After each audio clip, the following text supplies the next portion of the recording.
ଏକ acre 4 decimal ଜାଗା ଯାହାର ମୂଲ୍ୟ ହେବ କୋଟିଏରୁ ଅଧିକ ଟଙ୍କା। ସେ ସବୁକୁ ଦାନ କରିଦେଲେ ଜଣେ ଚାଷୀ। ପରିଣତ ବୟସରେ ଏଭଳି ପଦକ୍ଷେପ ନେଇ ଦେଲେ ମହାନତାର ପରିଚୟ। ଏହି ସହୃଦୟ ଚାଷୀ ଜଣକ ହେଉଛନ୍ତି 91 ବର୍ଷୀୟ ପରମାନନ୍ଦ ମହାନ୍ତ। ଘର କେନ୍ଦୁଝର ଜିଲ୍ଲା ରାଇକଳା ପଞ୍ଚାୟତ ଅନ୍ତର୍ଗତ କନ୍ଦରକଳା ଗାଁରେ।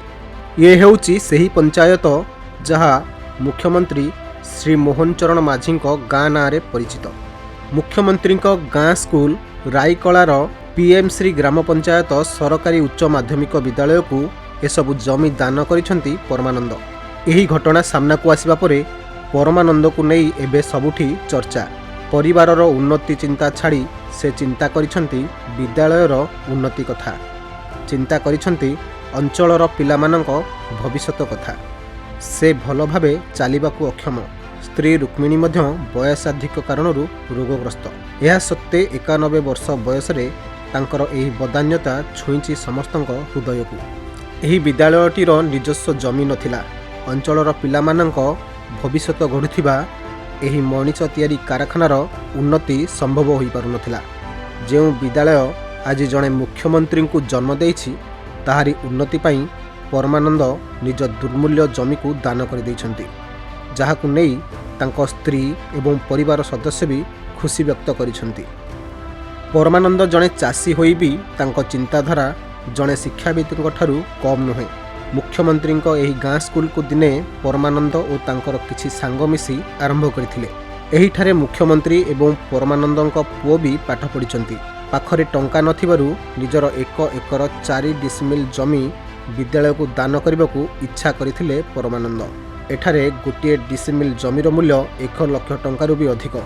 ହେଲେ ଅର୍ଥ ଲୋଭର ବଶବର୍ତ୍ତୀ ନ ହୋଇ ସେ ସମାଜ ପାଇଁ ସୃଷ୍ଟି କରିଛନ୍ତି ବଳିଷ୍ଠ ଉଦାହରଣ।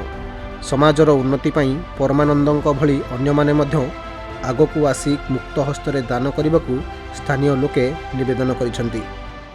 1965 ମସିହାରୁ ଆରମ୍ଭ କଲି, ଚାଲିଛି ସେଇଦିନଠୁ କାମ, ସ୍କୁଲ କାମ ଚାଲିଛି, ସ୍କୁଲ ଚାଲିଛି। ଆଉ ଜମି ନଥିଲା କିଛି ବି, ତ ସେଥିପାଇଁ ସ୍କୁଲ ପାଇଁ ଦିଆହେଲା। 1 ଏକର 4 ଡିସିମିଲ୍ ସମସ୍ତଙ୍କ ଖୁସି, ବହୁତ ଖୁସି ସହଯୋଗ ହେଇଥିଲା ସମସ୍ତଙ୍କର। ସେତେବେଳେ ସେ ଆଖପାଖରେ ସ୍କୁଲ ନଥିଲା, ତେଣୁ ପିଲାମାନଙ୍କ ପାଠପଢ଼ା ପାଇଁ ବହୁତ ଦୂରକୁ ଯାଉଥିଲେ, ଅସୁବିଧାରେ ପଡ଼ୁଥିଲେ। ସେଇଥିଲାଗି ସିଏ ସ୍ଥିର କଲେ ଯେ ସିଏ ରାଇକଳାଟା, ଯେହେତୁ କନ୍ଦରକଳାଟା ଟିକେ ଆମ ଭିତରେ ରହୁଛି, ରାଇକଳାଟା ଟିକେ ଫ୍ରଣ୍ଟକୁ ରାସ୍ତାକୁ ରହୁଛି, ତେଣୁ ସେଇ ରାଇକଳା ଉପରେ ଜମି କିଣିକି ସ୍କୁଲ କରିବା ପାଇଁ ଠିକ୍ କଲେ। ଏବଂ ସେଇ ତାପରେ ଜାଗା କିଣିଲା ପରେ ସ୍କୁଲ ତିଆରି କଲେ। ହଁ, ଶୁଣିଲୁ ଗୋଦାବରୀ ସ୍କୁଲ ହବ, ତା ପାଇଁ ଜମି ଦରକାର। ସରକାରଙ୍କ ନାଁରେ ସ୍କୁଲ ଇଏରେ ଜମି ଦରକାର, ତ ସେଥିଲାଗି ବାପାଙ୍କ ନାଁରେ ଯେଉଁ ଜମି ଥିଲା ତାକୁ ବାପା ସ୍କୁଲକୁ ଦେଇଦେଇছে। ଆମ ରାଇକଳା ପଞ୍ଚାୟତର ଗୋଦାବରୀ ମିଶ୍ର ସ୍କୁଲ ଯେଉଁ ଆମର ଏବେ ହବାର ଅଛି ପ୍ରତି ପଞ୍ଚାୟତରେ, ସେଥିପାଇଁ ଜାଗା ବାଧକ ସାଜିଥିଲା। ସେଇଠି ତାଙ୍କର ପରମାନନ୍ଦ ବାବୁଙ୍କର ଜାଗା ଥିଲା। ସେଇ ଜାଗା ସେ ଇଚ୍ଛା ପ୍ରକାଶ କଲେ ଯେ ସ୍କୁଲକୁ ଦାନ କରିବା ଏବଂ ସ୍କୁଲର ଡେଭଲପମେଣ୍ଟ କେମିତି ଆମର ଆଗାମୀ ପିଢ଼ି ସ୍କୁଲରେ ଶିକ୍ଷା ଲାଭ କରି ଆଗକୁ ବଢ଼ନ୍ତୁ, ଆଗକୁ ଯାଆନ୍ତୁ, ସେଥିପାଇଁ ସେ ଦାନ କରିଛନ୍ତି। କେନ୍ଦୁଝରରୁ ମନୋଜ ଘିସିଙ୍କ ରିପୋର୍ଟ, ଖବର ଓଡ଼ିଶା।